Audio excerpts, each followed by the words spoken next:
Pihak KPU bersama dengan Bawaslu Sumsel terus melakukan pemutakhiran data pemilih tetap untuk pemilihan umum 2019.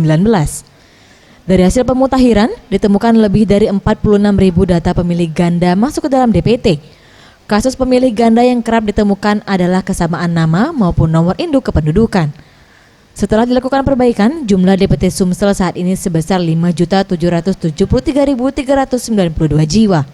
Ternyata menurut Bawaslu di Sumsel ada 181.000. Lalu setelah kita lakukan pencermatan bersama, tepatnya itu 46.660 ya sesuai data terakhir. Sebarannya masih memang banyak di Palembang ya, sekitar 20 ribuan dan lain-lainnya tidak terlalu banyak. Pihak KPU Sumsel terus melakukan upaya untuk mengantisipasi tingginya data ganda, di mana pada pemilu 2019 mendatang, pemilih dengan EKTP boleh menggunakan hak suara. Dan untuk target penyelesaian EKTP sendiri, pihaknya menyerahkan sepenuhnya kepada pihak Disduk Capil. Tim Liputan Sriwijaya TV.